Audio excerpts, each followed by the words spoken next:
Some moments change the course of a life before you even realize they have begun. Ethan Walker would remember the wind first.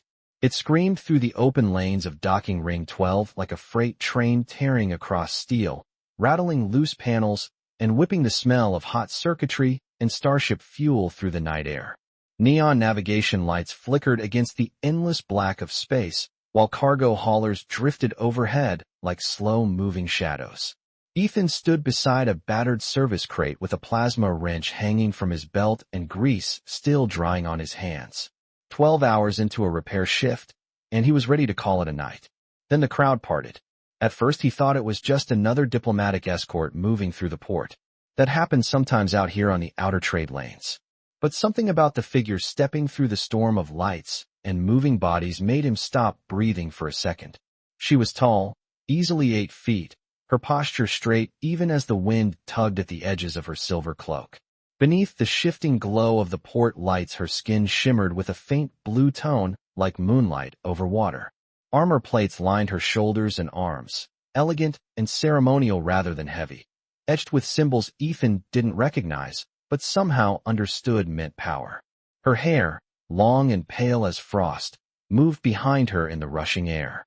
The crowd around her kept their distance without quite knowing why. Ethan had worked around aliens his entire adult life. Traders, diplomats, scientists, wanderers from 100 different systems. But he had never seen anyone like her. Not even close. Something about the way she moved carried quiet gravity, like the center of the room had shifted wherever she walked. And before he could stop himself, before his brain had time to catch up with his mouth, Ethan leaned back against the crate and murmured under his breath, just loud enough for the wind to carry it. That might be the most magnificent princess I've ever seen. He didn't expect her to hear him. He certainly didn't expect her to stop. But she did. Her stride slowed. Then the tall alien woman turned. The movement was smooth and deliberate, like a page in a book slowly turning toward its next chapter. Across nearly 30 feet of crowded docking platform her golden eyes locked onto his. For a moment the entire starport seemed to fade into silence. No engines. No shouting workers. Just the quiet hum of distant generators and the steady rhythm of Ethan's heartbeat somewhere in his ears. He straightened slightly, suddenly aware of the grease on his jacket and the worn boots on his feet. Up close, those eyes weren't cold or distant the way imperial royalty usually looked in the news feeds. There was curiosity there, and something else, something cautious. She studied him for a second longer than politeness required. Then she began walking again. But this time, she was walking directly toward him.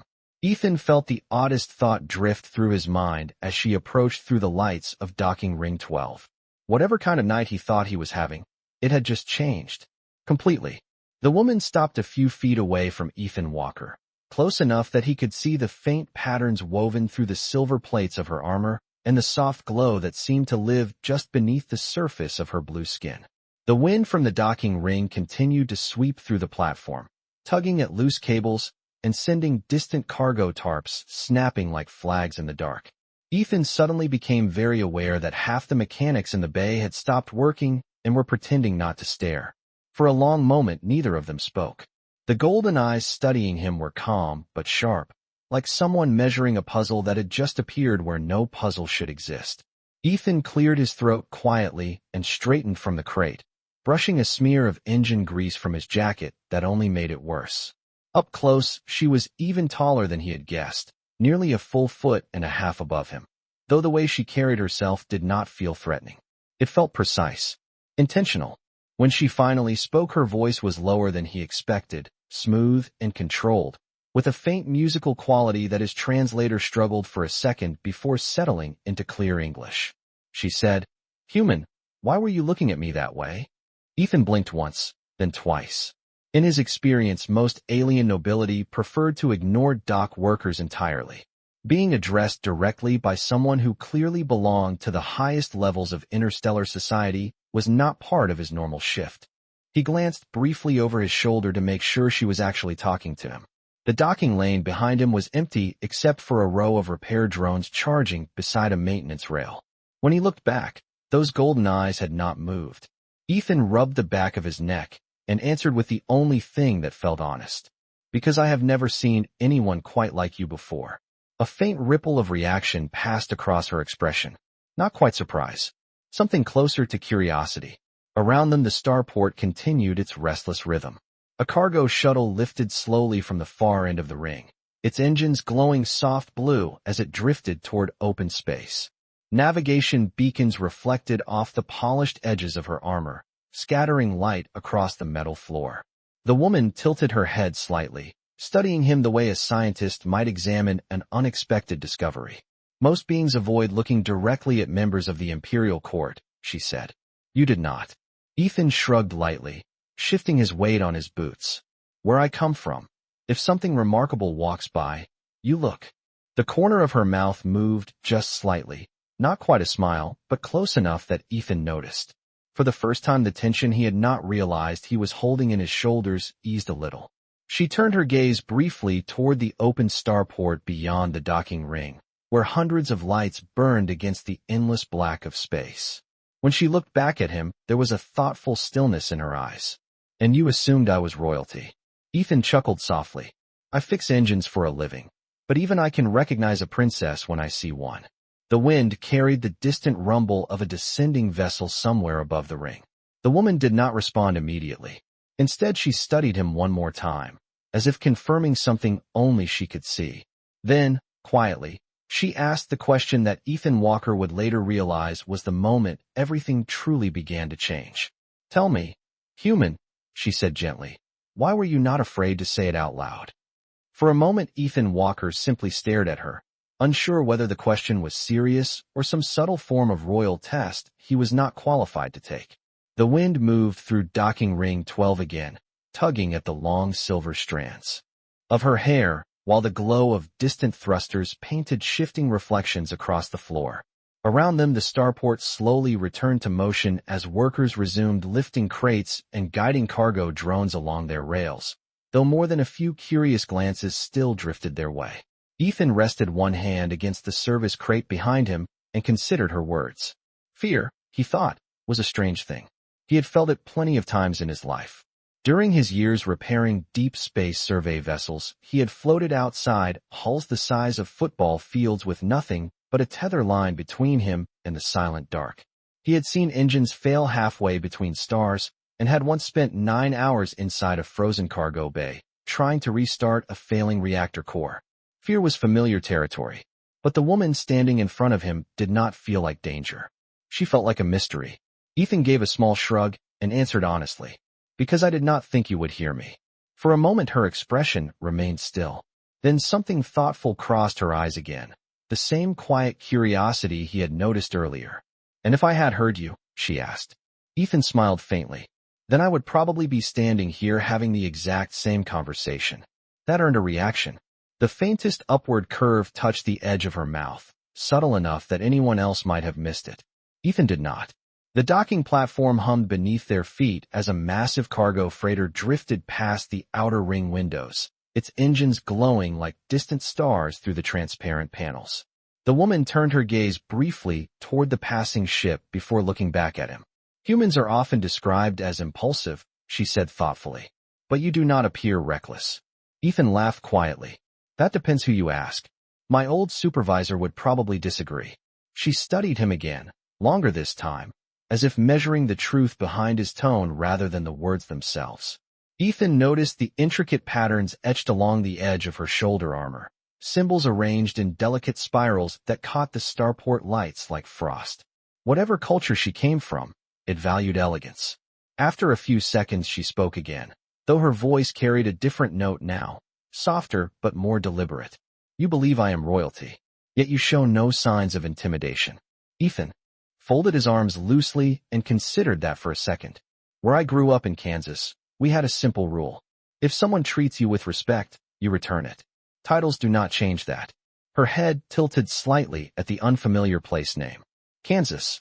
Small town. About 2,000 people, a lot of wheat fields, and not many 8-foot-tall visitors from space empires.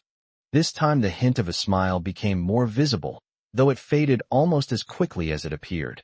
The woman took a slow breath, the movement subtle but noticeable. For the first time, Ethan wondered if the calm presence she carried might hide something heavier beneath the surface. She glanced once more toward the crowded docking lanes beyond them, where streams of travelers continued moving between gates under the glow of navigation lights. When she looked back, there was a quiet weight behind her golden eyes. "Then allow me to ask you something else, Ethan Walker." The sound of his name made him blink in surprise. He had not introduced himself yet. "How did you know my name?" he asked. But she did not answer that question. Instead, she stepped slightly closer, lowering her voice just enough that the rushing wind almost swallowed the words. "If you discovered that the princess you admired was not simply traveling through this starport, but hiding from her own empire, would you still have spoken so freely?" The question lingered in the air between them like a quiet ripple spreading across still water. Ethan Walker did not answer right away. The wind continued to sweep through docking ring 12, carrying the distant hum of engines and the low rumble of departing freighters. Somewhere overhead, a shuttle passed slowly through the docking corridor, its thrusters glowing pale blue against the black stretch of open space beyond the station's outer shield. Ethan studied the woman standing in front of him more carefully now. The elegant armor, the steady golden eyes, the calm posture that somehow carried both confidence and caution at the same time. A moment earlier he had thought she was simply a traveler from some powerful world. Now her words settled differently in his mind. Hiding from her own empire. That was not the kind of sentence people used casually. Ethan exhaled slowly and rubbed his jaw, leaving a faint streak of grease across his knuckles. "That is a pretty heavy hypothetical question," he said quietly. The alien woman watched him with the same careful attention she had shown since the moment she turned toward him. Her gaze did not pressure him, but it did not leave either. It waited. Ethan leaned back slightly against the service crate again and glanced across the docking platform. Workers moved between loading rails and cargo lifts, their voices carried faintly by the wind. None of them seemed aware that the conversation happening near Bay 12 might involve something far larger than broken engines and late shipments. He looked back at her. "If someone was hiding," he said slowly, choosing each word with care, "then there must be a reason." The woman did not interrupt. Ethan continued, "And if that reason was serious enough to make a princess disappear into a place like this starport, then I guess the real question would not be whether I should have spoken freely." He paused briefly, then gave a small shrug. "The real question would be whether she needed someone to treat her like a person for 5 minutes instead of a title." The golden light in her eyes shifted slightly. Not shock. Something quieter. Recognition, perhaps. For the first time since she had approached him, the stillness in her posture softened. She glanced away from Ethan and toward the far edge of the docking ring where a row of navigation towers blinked steadily in the darkness. For several seconds, she said nothing. The wind moved through the silver strands of her hair again, lifting them gently before letting them settle against the plates of her armor. Ethan noticed something in that silence that he had not recognized before. Fatigue. Not physical exhaustion, but the deeper kind that comes from carrying responsibility too long without rest. When she finally looked back at him, her voice was quieter than before. "In my world," she said, "very few people speak to royalty that way." Ethan gave a small half-smile. "In my world, very few people meet royalty at a repair dock." That time the hint of a smile returned to her face more clearly, though it lasted only a second. She studied him once more, as if confirming something she had begun to suspect. Then she said something that made the air between them feel suddenly different. "You answered carefully," she said. "Most beings would have asked why I am hiding." Ethan tilted his head slightly. "Should I?" For a moment the faint glow of distant ships reflected in her eyes again. Then she gave the smallest shake of her head. "Not yet." A distant tone echoed across the docking ring, signaling the arrival of a large vessel approaching the station's outer gate. Ethan barely noticed it. His attention stayed on the woman standing in front of him. She took a slow breath and then said quietly, "But if circumstances forced you to choose, Ethan Walker, between helping a stranger and staying out of danger, which do humans usually choose?" The question lingered longer than the wind that moved through docking ring 12. Ethan Walker rested both hands on the edge of the service crate and considered it carefully. The lights of passing cargo ships slid across the polished metal floor like slow rivers of gold, while the distant voice of a docking controller echoed through overhead speakers. The starport had returned to its usual rhythm, But for Ethan, the rest of the station now felt strangely distant. The tall alien woman in front of him waited patiently, her golden eyes steady and calm. She was not rushing him. She was studying him. Ethan finally let out a slow breath and shook his head slightly. "You might not like the answer to that," he said. Her expression remained composed. "I would still like to hear it." Ethan glanced briefly toward the open stretch of space beyond the docking ring windows. Somewhere out there, thousands of ships crossed trade routes that connected entire civilizations. Worlds rose and fell. Empires changed hands. But here on the repaired docks the rules were usually simpler. Broken engines got fixed. Cargo arrived late. People argued about payments. Life moved forward. He looked back at her. "Humans do both," he said quietly. "Sometimes we stay out of trouble. Sometimes we run straight into it." The alien woman tilted her head slightly. "That sounds contradictory." Ethan chuckled softly. "That is because humans are contradictory." The faintest hint of amusement flickered across her face again. Ethan continued. "But if you are asking what usually decides it, it is this. If someone looks like they truly need help, most of us at least think about stepping in." He paused, then added with a small shrug, "Some of us act on that thought. Some of us do not." The woman studied him again, and Ethan noticed something shift behind her eyes, as though a quiet calculation had reached a new conclusion. The wind lifted the edge of her cloak again, revealing more of the intricate silver patterns along her armor.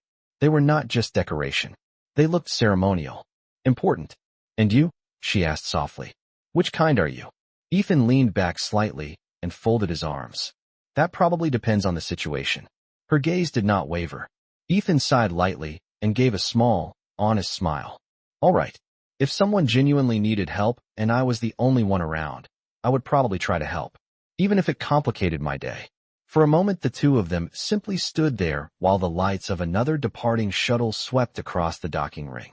The alien woman looked out toward the busy platform again, watching travelers move between boarding lanes and cargo ramps. When she spoke again, her voice carried a quiet weight that had not been there before. "Then perhaps it is fortunate that you were standing here tonight, Ethan Walker." The words were calm, but something in their tone made Ethan straighten slightly. "Why do I suddenly feel like that was not a theoretical question?" he asked. This time she did not avoid the implication. Instead, she turned toward the far end of docking ring 12, where a sleek silver transport had just appeared beyond the outer docking corridor. Its hull carried the same elegant patterns etched into her armor. The ship slowed as it approached the station, but its lights were dimmed in a way that suggested it did not wish to draw attention. The woman looked back at Ethan. "Because," she said quietly, "in the next few minutes you may discover that the stranger you spoke kindly to is not simply traveling through this starport." Ethan followed her gaze toward the approaching ship. Something about the way it moved through the traffic lanes felt deliberate, careful. He looked back at her again. "And what exactly am I about to be standing next to?" he asked. The woman held his gaze for one steady moment before answering. "Someone whose empire believes she should already be on that ship." For a moment Ethan Walker simply stared at the approaching ship and wondered if this was the part of the night where a perfectly normal repair shift turned into the kind of story people told years later. The sleek transport drifting toward docking ring 12 moved with quiet precision, slipping through the busy traffic lanes of the station like it belonged there, yet something about it felt different. Its hull shimmered with the same silver patterns etched into the armor of the woman standing beside him, symbols that looked less like decoration and more like the language of an entire civilization. The engines emitted a soft blue glow as it slowed, and the navigation lights along its wings remained dim, almost deliberately understated for a vessel that was clearly built for someone important. Ethan folded his arms and studied the ship for a second before glancing back at her. "All right," he said slowly. "I am starting to suspect I accidentally walked into the middle of something a lot bigger than a broken engine." The tall alien woman followed his gaze toward the vessel, her expression calm but thoughtful. The wind carried the distant sound of docking clamps engaging somewhere along the outer ring, and a shuttle drifted overhead like a silent shadow. For a moment she did not respond. Then she spoke quietly. "You did." Ethan nodded once, absorbing that without panic. Years working on frontier stations had taught him that the universe liked to deliver surprises without warning. "So that ship belongs to your empire," he said. "Yes." and they expect you to be on it. They do. Ethan rubbed the back of his neck again and let out a quiet breath. But you are standing here instead. The woman turned her golden eyes toward him again. The light from the docking ring reflected in them like distant stars. That is correct. Ethan looked back at the transport as it slowly aligned itself with one of the outer landing platforms.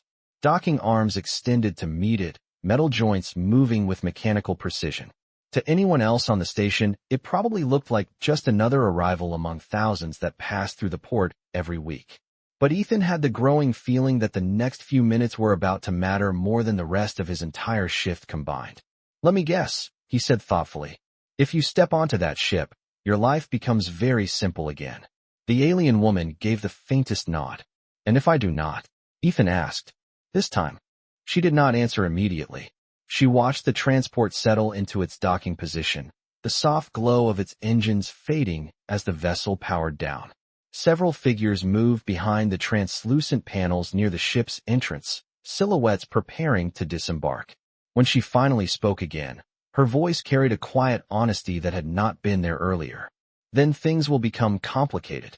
Ethan could not help but smile slightly at that understatement. Complicated how, he asked. She looked back at him, and for the first time since their conversation began, there was something almost vulnerable in her expression. Not weakness, just the weight of a difficult decision. Complicated enough, she said, that anyone standing too close to me might find themselves involved whether they intended to be or not. Ethan followed her gaze toward the transport again as the outer hatch began to open slowly, revealing the soft glow of interior lights. Several uniformed figures were preparing to step onto the docking platform. He exhaled quietly and pushed himself away from the crate. Well, he said calmly, it is a little late for distance now. The woman studied him with renewed curiosity. Why do you say that? Ethan gestured lightly toward the approaching officials with his chin. Because if they look over here, he said, they're going to see their missing princess standing next to the only human in the entire docking lane who decided to have a conversation with her. The outer hatch of the silver transport opened slowly, and the soft glow of interior lighting spilled across the docking platform like a quiet sunrise. Several tall figures stepped out onto the metal walkway, their uniforms reflecting the same intricate silver patterns Ethan had seen etched into the armor of the woman beside him. They moved with measured precision, scanning the busy docking ring as if they expected to find something very specific among the ordinary chaos of cargo handlers and travelers. Ethan Walker watched them for a second and then exhaled slowly through his nose. Well, he murmured, that answers one question. The tall alien woman beside him did not look surprised. She had already turned slightly toward the arriving officials, her expression returning to the calm composure she had carried when Ethan first saw her crossing the platform. Yet now that he knew what to look for, Ethan noticed something else beneath that calm. Calculation. The kind that came from someone who had already played through several possible outcomes in her mind. The wind swept across docking ring 12 again, carrying the faint echo of boots against metal as the group from the transport advanced onto the platform. A pair of station workers nearby glanced in their direction before quickly returning to their cargo scanners, clearly deciding that whatever diplomatic matter was unfolding was far above their pay grade. Ethan leaned slightly closer to the woman and spoke quietly. So those are your people. She nodded once. Yes. Ethan watched the approaching figures again. There were 6 of them, each moving with disciplined coordination. Their armor was lighter than ceremonial royal gear, but clearly not designed for simple travel either. And they came all the way out here expecting to escort you back, he said. That is correct. Ethan scratched the back of his neck thoughtfully. But you do not seem very eager to greet them. This time she gave the faintest exhale, almost like a quiet laugh that never fully formed. You notice details quickly for someone who repairs engines. Ethan shrugged. Engines teach you to notice small problems before they become big ones. The officials were closer now, spreading out across the docking platform as they scanned the surrounding lanes. One of them spoke briefly into a small device attached to his collar. The sound did not carry far, but Ethan saw the subtle change in posture ripple through the group as if new instructions had just arrived. The woman beside him followed their movements carefully. Her golden eyes shifted from one figure to another, measuring distance, timing, and the patterns of their search.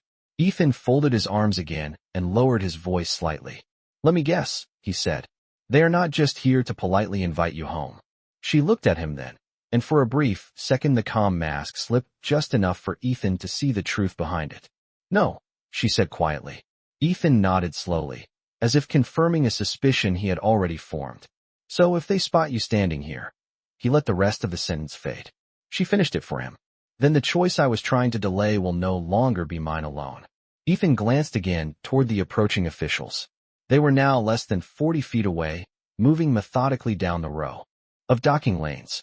One of them turned slightly in their direction, his helmet visor reflecting the station lights. Ethan straightened and pushed himself away from the crate completely. All right, he said under his breath. The alien woman watched him with renewed curiosity. What are you doing? Ethan looked down the docking platform toward a narrow maintenance corridor that branched away from the main lane, half hidden behind a row of cargo containers and repair equipment. Then he looked back at her.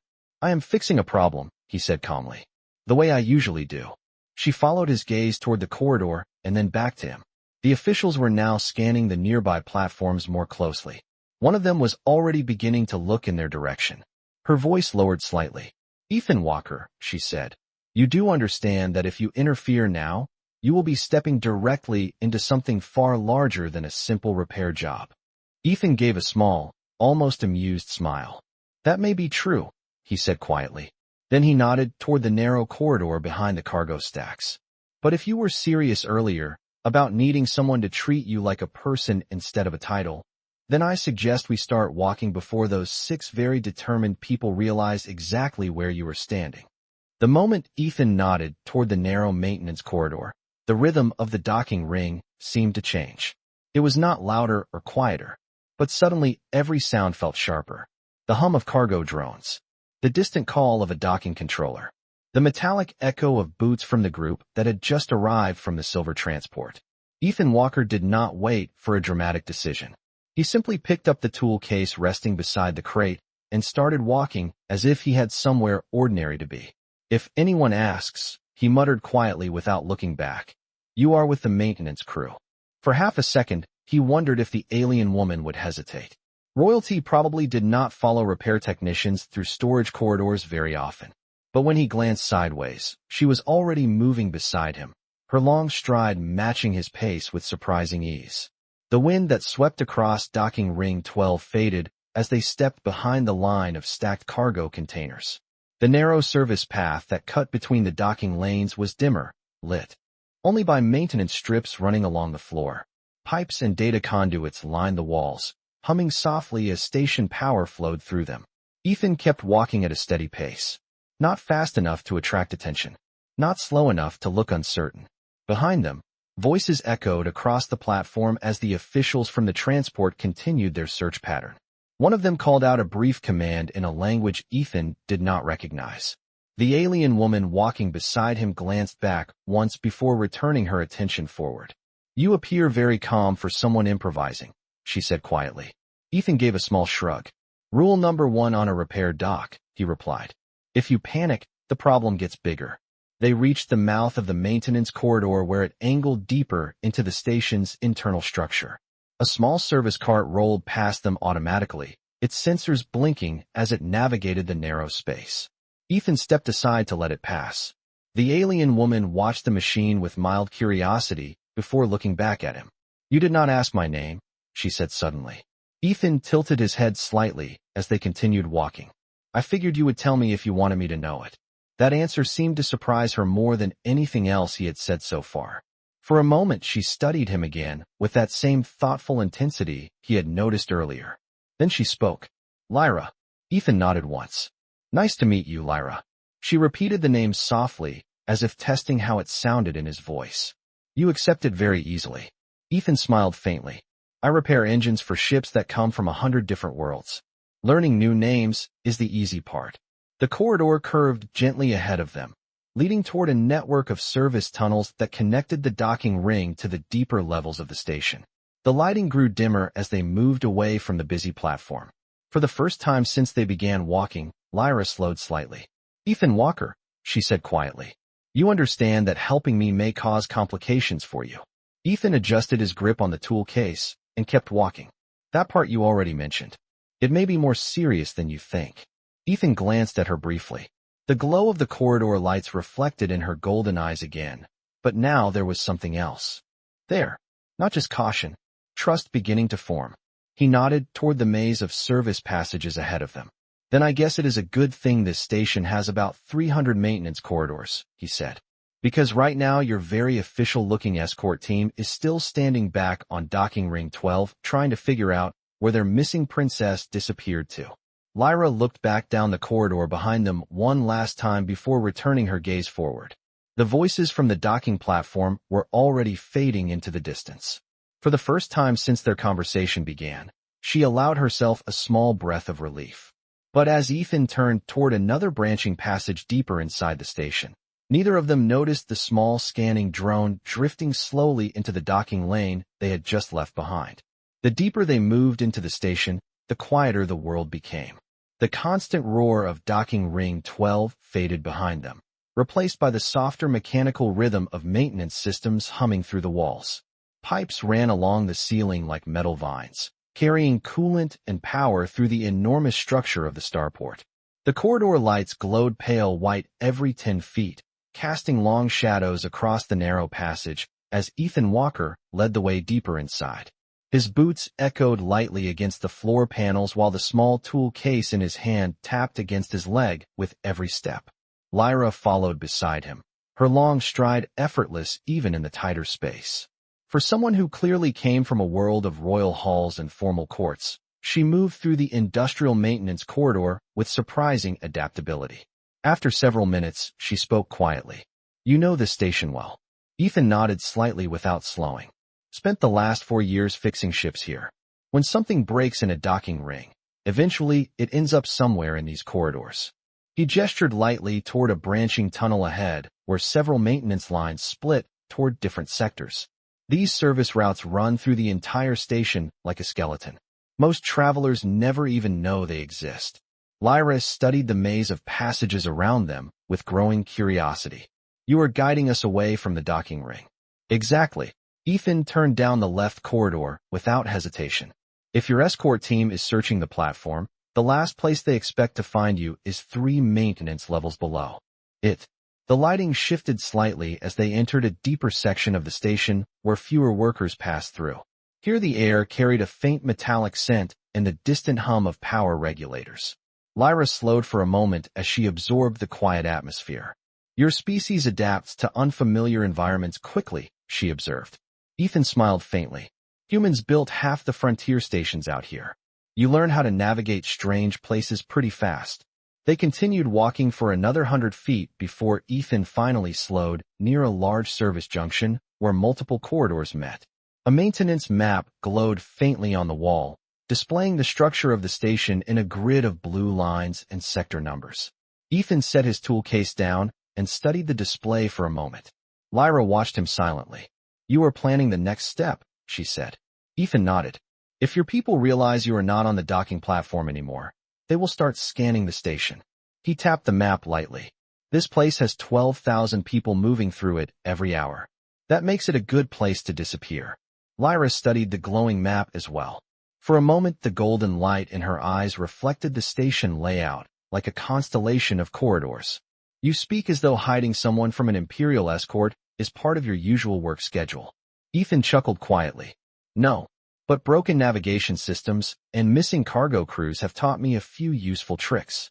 Lyra was about to respond when a faint mechanical sound drifted through the corridor behind them. It was soft, almost easy to miss. Ethan noticed it immediately. He looked back down the tunnel they had just walked through. Far in the distance, something small floated slowly around the corner of the passage. A compact scanning drone, no larger than a toolbox, glided silently through the air as its sensors swept across the corridor walls. Lyra saw it a moment later. Her expression tightened slightly. "Your station security?" she asked. Ethan studied the drone carefully as it continued drifting forward. Then he shook his head once. "No," he picked up the tool case again and closed the maintenance map with a quick tap. "That," he said quietly, "belongs to someone who is already looking for you." The drone moved slowly through the corridor, its polished surface reflecting the dim station lights as it scanned. The walls and floor with thin beams of pale blue light. It floated forward with quiet precision, the kind of steady patience that suggested it was not searching randomly, but following a very specific trail. Ethan Walker watched it for 2 seconds, and then calmly picked up his tool case again. "All right," he said quietly. "That confirms it." Lyra kept her eyes on the approaching drone. "Confirms what?" Ethan turned and began walking down a different corridor that branched away from the junction, this one narrower and darker than the others. "Confirms that whoever sent your escort team did not rely on guesswork." Lyra followed him immediately, her stride quick but controlled. "You believe the drone is tracking me?" Ethan nodded once. "Not you exactly. More likely heat patterns, movement history, or station camera data. But yes, that thing is not wandering around by accident." Behind them, the drone continued forward until it reached the maintenance junction where they had been standing moments earlier. Its sensors rotated slowly, sweeping the corridor walls before adjusting its direction toward the path they had originally taken. Ethan glanced back once and gave a small approving nod. "Smart machine," he murmured. Lyra looked at him with quiet concern. "You sound impressed." "I am," Ethan said. "It means the people looking for you take their job seriously." The corridor ahead sloped gently downward, leading deeper into the structural layers of the starport. The air grew cooler and the lighting dimmer as the traffic of the docking ring faded further behind them. Pipes hummed along the ceiling while occasional maintenance drones rolled along tracks embedded in the floor. Lyra walked beside him for several seconds before speaking again. "If that device finds our path, will it alert the others?" Ethan nodded. "Eventually." "Then why are we not moving faster?" Ethan gave a faint smile without slowing his pace. "Because running through a maintenance corridor would look suspicious on every security camera in the station." Lyra absorbed that logic and nodded slightly. "You have done this before." Ethan chuckled quietly. "Not exactly like this." They reached another service intersection where several long utility tunnels branched out like spokes of a wheel. Ethan stopped briefly and studied the signs on the wall before choosing the passage marked Sector Cooling Grid. As they entered the new tunnel, the steady hum of massive environmental systems filled the air like distant thunder. Lyra glanced back down the corridor behind them once more. "You appear confident that we can remain ahead of the search." Ethan lifted his shoulders slightly. Confidence might be the wrong word. "Then what word would you choose?" He thought about it for a moment. "Experience." They walked another 50 feet before Lyra slowed slightly, something thoughtful crossing her expression. "Ethan Walker," she said quietly. Ethan looked at her. "Yes. You have helped me without asking anything in return." Ethan shrugged lightly. "You seemed like someone who needed help." She studied him for a moment longer before asking the question that had clearly been forming in her mind since they left the docking ring. "And if helping me places you in conflict with an empire?" Ethan stopped walking for a second and looked down the long corridor ahead of them where the faint glow of another maintenance chamber waited in the distance. Then he looked back at her and answered with calm honesty. "Then I guess tonight got a lot more interesting than I expected." At that exact moment, a faint mechanical hum echoed through the tunnel behind them. Ethan turned his head slightly. The scanning drone had reached the junction they passed several minutes earlier. Its sensors paused for a moment before rotating directly toward the corridor Ethan and Lyra had just entered. The faint mechanical hum behind them grew clearer as the scanning drone entered the long cooling corridor, its sensors sweeping slowly across the metallic walls as if reading the history of every step taken in the last few minutes. Ethan Walker heard it and did not even bother to turn around immediately. Instead, he continued walking beside Lyra at the same steady pace, his boots echoing lightly against the metal floor while the deep vibration of the station's environmental systems rolled through the structure like distant thunder. After several seconds, he spoke quietly. "All right," he said. "So the machine found the trail faster than I hoped." Lyra glanced back down the corridor. Far in the distance, the drone floated forward with quiet persistence, its pale scanning beams gliding along the pipes and floor panels. "It will report our direction," she said. Ethan nodded once. "Eventually, but not instantly." Lyra looked at him with curiosity. "You are certain?" Ethan allowed himself a small smile as they approached a large circular chamber where several massive coolant conduits connected to the station's primary life support grid. "Most drones like that operate in cycles," he explained. Scan, confirm, then transmit. It saves power and avoids false alerts. Lyra studied him for a moment. You understand the technology of my Empire's search systems. Ethan shrugged. Not exactly. But machines tend to follow the same logic everywhere. They stepped into the coolant junction where thick pipes the size of city buses curved through the chamber before disappearing into the station's deeper infrastructure. The temperature dropped noticeably here, and a faint mist drifted near the floor where chilled air escaped from the cooling units. Ethan set his tool case down beside a maintenance console and tapped the screen awake.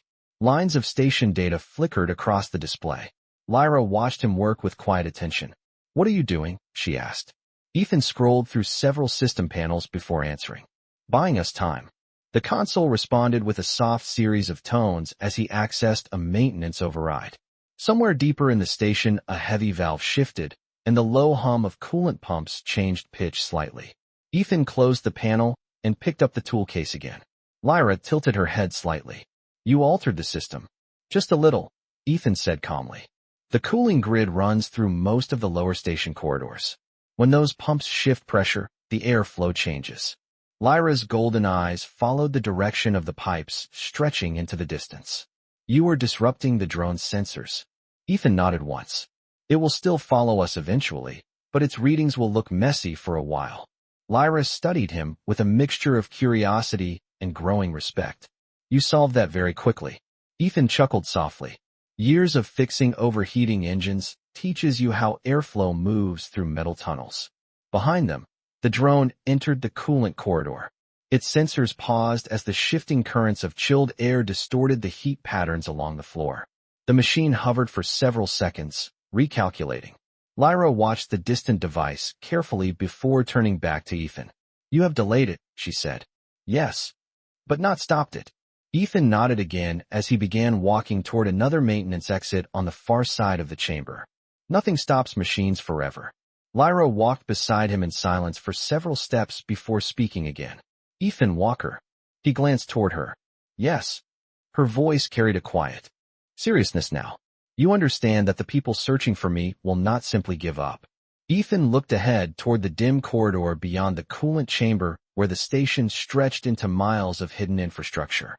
Then he answered with a calm tone that carried no hesitation at all. Good, he said. Because if they were easy to avoid, this story would not be nearly as interesting. At that moment, the drone finished recalculating its search pattern and slowly rotated toward the only corridor leading out of the coolant junction. The corridor beyond the coolant chamber stretched forward in a long metallic tunnel that curved gently downward into the deeper structural layers of the station. The air felt colder here, and the steady vibration of the environmental systems rolled through the walls like the distant pulse of a giant machine breathing beneath their feet.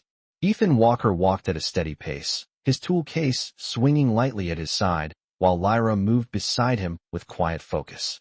Behind them, the coolant junction faded into the distance, and with it the temporary delay Ethan had created in the drone's sensors. Neither of them needed to look back to know the machine would eventually correct its calculations. After several seconds, Lyra spoke quietly. You said machines cannot be delayed forever. Ethan nodded once. That is true. Then what is the next step? Ethan slowed slightly as the corridor opened into another service platform where several maintenance ladders climbed upward toward higher station levels. A cluster of thick power cables ran along the walls, glowing faintly with the energy feeding the upper docking rings. Ethan studied the layout of the junction for a moment before answering. The next step is to stop moving like we are hiding. Lyra looked at him with curiosity. That sounds counterintuitive. Ethan rested the tool case on a nearby crate and tapped the surface of a small terminal mounted beside the ladder access panel. The screen flickered awake, displaying the station's service traffic schedule. Your escort team expects you to run, he said calmly. That means they will keep searching corridors like these. Lyra followed his reasoning immediately. So we go somewhere they would not expect. Ethan gave a small approving nod. Exactly. He pointed toward the ladder leading upward. 3 levels above this corridor is a transit hub connecting the maintenance grid to the central habitation ring. Thousands of people move through it every hour. Lyra looked up the ladder, then back at him. You intend for us to join the crowd. Crowds hide people better than tunnels, Ethan replied. Lyra considered that for a moment. But if their search drones identify me there, Ethan shrugged lightly. Then we improvise again. The calm certainty in his voice seemed to settle something in her expression. She stepped closer to the ladder and looked up through the dim vertical shaft, where faint station lights glowed far above them. Your species has an interesting relationship with uncertainty, she said softly. Ethan smiled faintly. You are not wrong. He climbed the first few rungs and paused, looking back down toward her. Coming. Lyra placed one hand on the ladder and began climbing with surprising grace despite the long ceremonial armor she wore. The narrow shaft echoed with the quiet rhythm of their movements as they ascended level by level through the station's internal structure. After a minute, Ethan reached the upper hatch and pushed it open carefully. The sound of distant voices and footsteps spilled down into the shaft. The transit hub beyond was alive with activity.